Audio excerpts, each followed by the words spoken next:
할렐루야, 할렐루야. 오늘도 주의 전에 오신 우리 모든 성도님들께 주님의 크신 은혜가 함께 하시기를 축복합니다. 오늘은 지난주에 이어서 사가랴에 대한 이야기입니다. 지난주는 사가랴의 믿음, 오늘은 사가랴의 예언입니다. 예언은 사실은 대언을 뜻하는 겁니다. 하나님을 대신해서 말하는 것이고 하나님께 또 그리고 사람들에게 말하는 것입니다. 오늘 본문에서는 사가랴가 그동안 전 부분에서 말씀을 드렸지만 한 9개월 정도 말을 못하다가 요한이라는 자기 아들을 낳고 나서 입이 트여서 하나님 앞에 찬송하는 그런 내용입니다. 사실 오늘 본문 바로 전에 있는 이 누가복음 1장 앞쪽에 있는 부분의 내용들은 잘 아시다시피 가브리엘이 사가랴에게 너 아들을 낳을 거야. 그 이름은 요한이고 이렇게 이런 일을 할 거야라고 하나님의 말씀을 전해줍니다. 대언하는 거죠. 그랬을 때 사가랴의 태도가 어땠냐면 퉁명스럽고 믿음 없음을 보여주게 됩니다. 이 부분이 되게 중요한 이야기인데 사실 하나님께서는요 400년 동안 이스라엘 백성들과 말을 하지를 않았어요. 그러니까 암흑기라고도 하고 신구약 중간사라고도 이야기합니다. 하나님께서 400년 동안 아무 말씀 없으셨어요. 침묵, 내버려둠, 무관심. 왜 하나님께서 그런 극단적인 대응을 하셨느냐? 이스라엘 백성들을 자신의 백성, 자신의 자녀로 삼았는데 하는 태도와 모습이 하나님 보시기에 그들의 그 모습들이 하나님의 마음에 들질 않았죠. 하나님 마음에 상처를 주었다라는 거죠. 그래서 하나님이 아무 말씀을 안 하십니다. 400년 동안. 그리 하나님이 이스라엘 백성들에게 이렇게 해라 저렇게 해라 계속 얘기를 했지만 결국 이야기를 듣지 않는 이스라엘 백성들에게 하나님은 말씀 안 하시기로 400년 동안 그러다가 천사의 입을 빌려서 다시 사람과 이야기를 하기 시작하셨는데 그 첫 번째 대상이 바로 사가랴입니다. 그런데 사가랴는 알다시피 좋은 환경에서 좋은 가문에서 제사장이라는 누가 봐도 믿음이 있는 사람의 모습이었지만 하나님의 말씀을 가브리엘을 통해서 전했을 때 그 말씀을 믿지 못했다라는 모습이 하나님의 마음이 다시 한번 상처받는 부분이었다라는 거죠. 믿음 없는 여전히 믿음 없는 인간에 대한 하나님의 가슴 아픈 그래서 하나님께서는 그렇게 하나님 앞에 믿음 없는 사가랴를 현재적 심판으로 말을 못하게 하셨다라는 거예요. 그것도 9개월 동안. 가브리엘이 너 통해서 너에게 내가 아들을 주겠다라고 했는데 퉁명스럽게 그게 가능하겠습니까? 왼쪽 뇌를 이용해서 보니 이성적으로 데이터적으로 볼 때 도저히 자기는 아이를 낳을 수 없는 상황이기 때문에 하나님 앞에 믿음 없음을 여실히 드러내는 거죠. 아니 그렇게 제사장이라면서요. 최고의 가문이라면서요. 그런데 하나님의 말씀에 전혀 믿음 없는 모습으로 사가랴가 등장을 합니다. 그러니 하나님께서 크게 실망하시고 사가랴를 9개월 동안 말을 하지 못하게 만드셨어요. 하나님의 기대를 저버린 인간에게 하나님은 분명한 자세를 취하십니다. 우리 안에 믿음이 없다면 하나님과는 절대 대화할 수가 없습니다. 우리가 보통 기도할 때 믿음 없이 기도하는 경우가 있어요. 하나님이 이 일을 하실까? 하실 수 있을까? 제가 지난주도 말씀드렸지만 사가랴도 마찬가지예요. 아이를 못 갖는 사가랴 입장에서는 얼마나 많이 하나님 앞에 기도를 했겠어요. 자녀를 달라고. 그런데 자녀를 못 갖고 안 생길 나이가 됐으니 이제는 안 된다라고 생각을 했겠죠. 그런데 하나님이 된다. 내가 주겠다. 그랬는데 못 믿은 거예요. 아니 기도는 기도고 믿음은 믿음? 아니죠. 그거를 양분할 수 없는 거거든요. 기도라는 것은 믿음의 기본이 되어야 하는 거고 믿음이 있어야 기도가 나오는 거지, 기도를 형식적으로 하다 보니 믿음 없는 기도의 결과로 하나님의 말씀에 대해 순종하지 못하고 아멘하지 못했던 거예요. 그래서 제가 지난주에 여러분에게 아멘의 신앙을 가지시라고, 아멘의 믿음을 가지시라고 말씀을 드렸잖아요.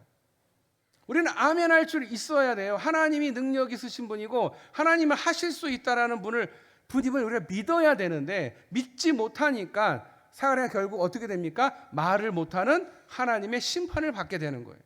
심판은 죽음 이후에만 있는 게 아니죠. 내가 사는 그 가운데 심판이 있습니다.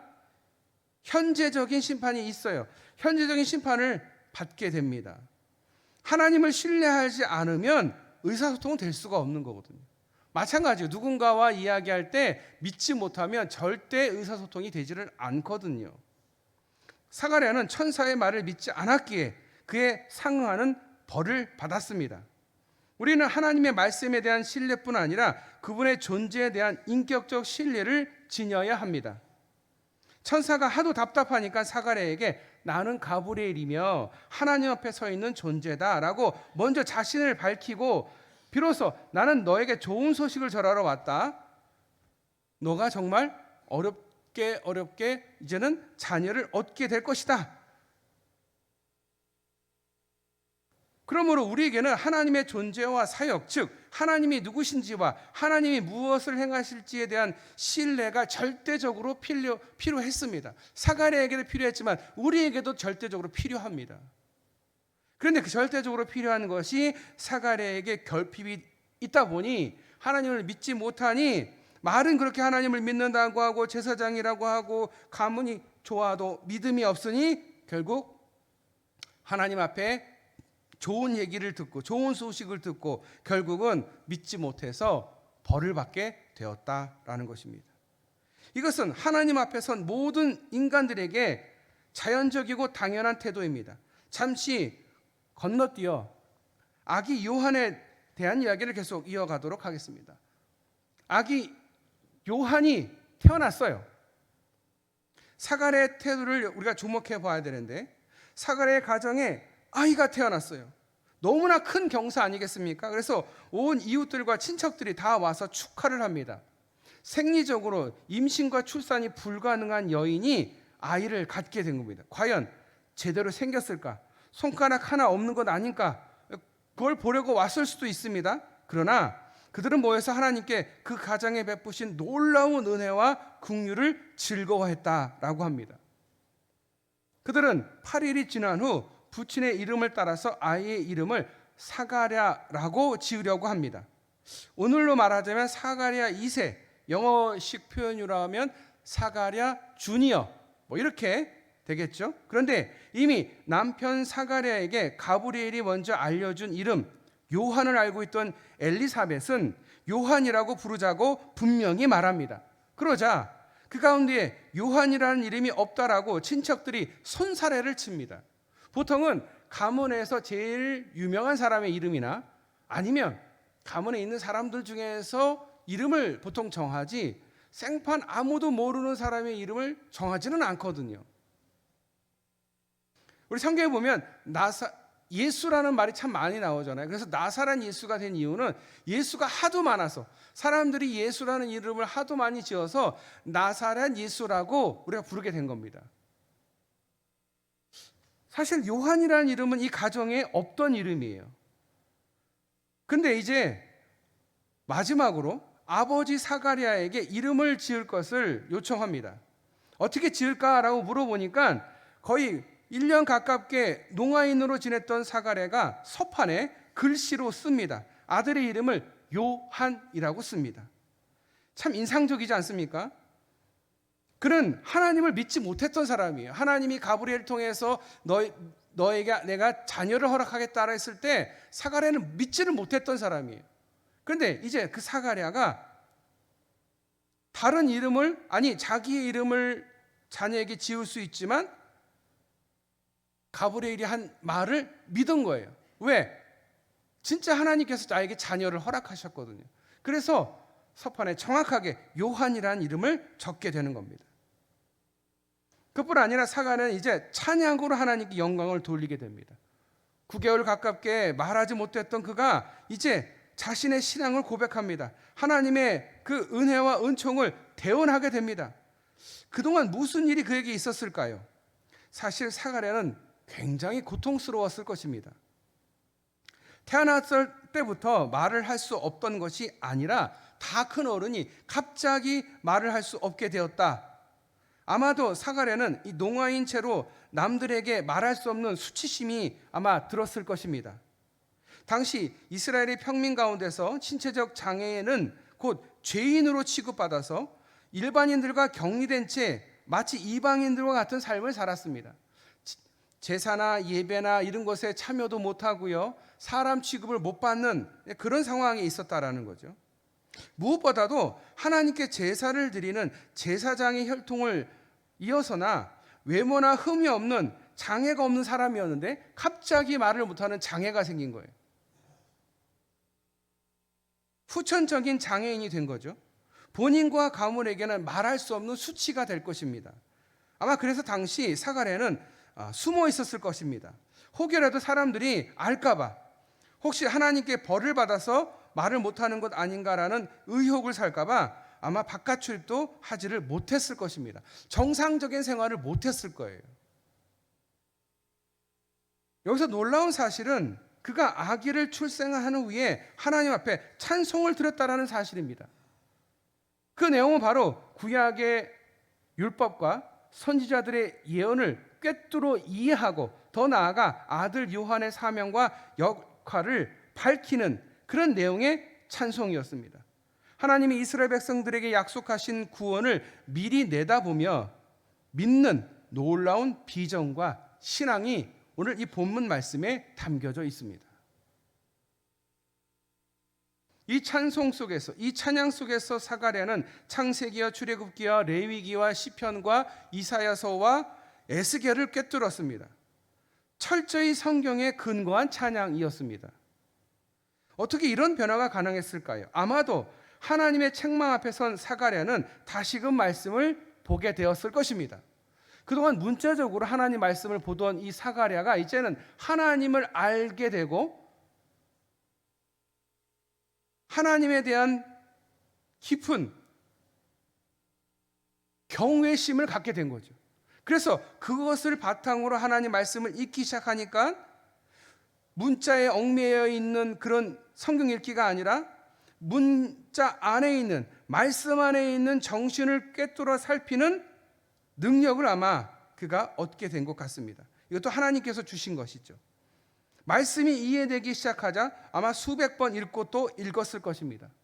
하나님의 인격에 대한 신뢰와 함께 이스라엘 역사 속에서 이루어진 하나님의 말씀을 성취하는 눈이 활짝 열렸을 것입니다. 우리말로 이야기하면 영안이 트인 거죠. 말씀을 문자적으로 읽는 것은 여러분 한계가 있어요. 읽다 보면 이게 무슨 말이지? 워낙 여러 번 이스라엘 히브리어, 헬라어가 다시 영어로 다시 다른 언어로 이렇게 바뀌면서 이 시대에 맞게 또 말이 바뀌다 보니 읽으면서 옛날 말이니까 이해가 잘 안 될 수도 있어요. 우리는 성경을 문자적으로 보는 것이 아니라 하나님께서 성령을 통해서 영감을 부어달라고, 그렇게 영감이 부어져야 성경을 제대로 읽을 수가 있게 되는 겁니다. 그냥 백날 1000번 100번 읽는다고 이해가 되거나 믿게 되는 게 아니에요. 물론 1000번 100번도 안 읽지만 보통 사람들이 평생 10번도 안 읽는 게 보통이거든요. 그런데 성경은요, 하나님께서 영을 부어로 넣어주셔서 하나님을 알고 영안이 뜨인 상태에서 봐야 이해가 되는 거예요. 아니, 이해가 되는 게 아니라 믿게 되는 거죠. 여러분 생각해 보세요. 성경에 나와 있는 내용 중에서 믿을 만한 게 별로 없거든요. 갑자기 홍해가 갈라졌대요. 갑자기 제사장이 요단강에 가니까 물이 갑자기 줄어들었대요. 예수님이 한마디 하니까 오병이어의 기적이 일어났대요. 믿어집니까? 믿을 수가 없는 거거든요. 갑자기 하나님 말씀에 의해서 동정녀 마리아가 아기를 가졌다. 믿을 수가 없어요.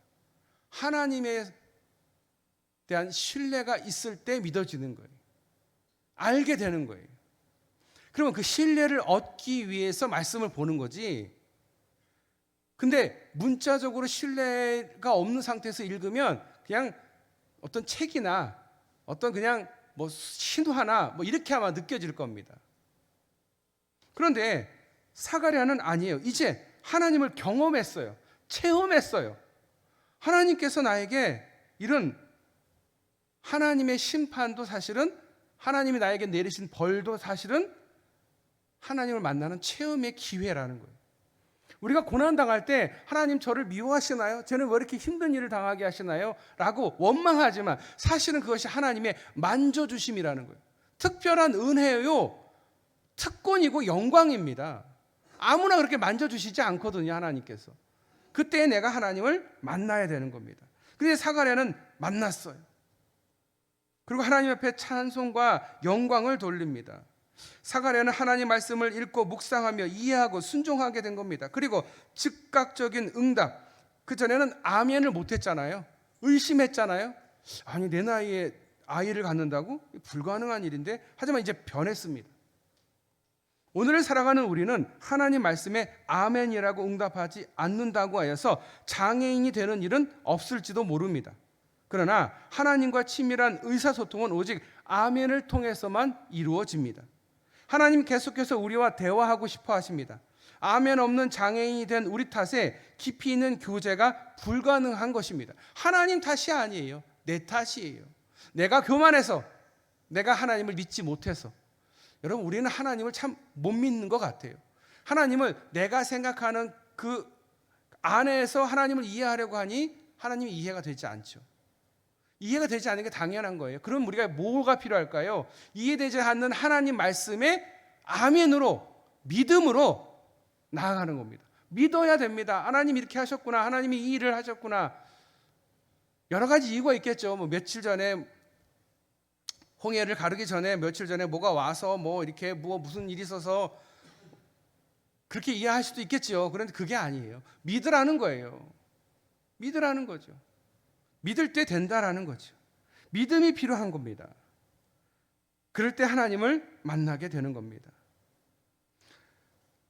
사가랴의 근본적인 문제는 하나님 말씀에 대한 충분한 이해와 전적인 신뢰가 없었다는 데 있습니다. 하나님 말씀하시는데 그게 되나? 하나님 무슨 그런 능력이 있을까? 이게 하나님 말씀인가?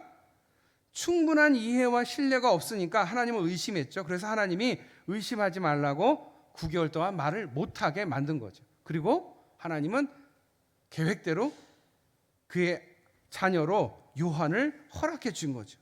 그러자 그가 이제 깨닫게 된 거죠. 자식을 얻은 것은 당시 가정과 가문의 생명과 관계되는 아주 중차대한 문제였습니다. 그렇게 그토록 간절히 자신의 문제를 간구했지만 그것이 오늘 여기에서 이루어질 것이라는 믿음을 지닐 수가 그는 없었던 것입니다. 이것이 바로 가보레 앞에 드러난 그의 신앙의 현주소였습니다. 믿는다, 기도하지만 사실은 기도하지 않는 거거든요. 못 믿는 거거든요. 된다니까. 제가 만약에 누구에게 올해 자녀가 생길 겁니다. 불이 많은 가정에, 아니면 그 자녀가 결혼도 안 한 상태에서 자녀를 가질 겁니다. 그러면 여러분 어떻게 생각하겠습니까? 결혼도 안 했는데 어떻게 자녀가 생기지? 뭐 이렇게 의심을 하게 되잖아요. 못 믿게 되잖아요. 제가 2018년인가요? 제가 부임하고 제가 오늘 장로님네에 가서 그 가정에 자녀가 생길 거다. 근데 그 자녀가 결혼도 안 한 상태였거든요. 그런데 그 자녀는 결혼합니다. 그 해. 그리고 그 다음 해에 자녀를 갖게 되죠. 우리 장로님 아셔요. 제가 괜히 쓸데없는 얘기나 아니면 뭐 기분 좋으라고 한 얘기가 아니라 그 가정에 갔는데 그런 마음이 들더라고요. 여러분 오해하지 마세요. 제가 무슨 능력 있는 사람은 아니고요. 그냥 그런 마음이 들었다라는 거고, 그렇게 기도했더니 하나님이 들어주셨다라는 거예요. 믿는 사람은요, 믿는 대로 되는 거예요. 하나님을 신뢰하는 사람은요, 신뢰하는 대로 되는 거예요. 뭐가 안 되잖아요. 왜 안 될까요? 하나님을 신뢰하지 못하니까.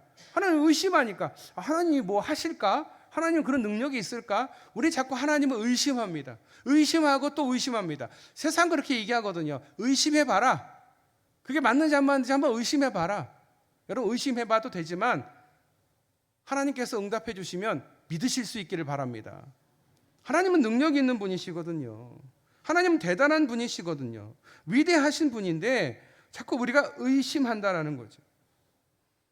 사가랴, 부모로부터 물려받은 신앙, 그 든든한 유산과 몸에 밴 제사장으로서의 그 의식주의, 그리고 무엇보다도 말씀의 정신에 대한 깊은 이해와 깊은 연구가 사실은 단순한 문자주의였다라는 것입니다.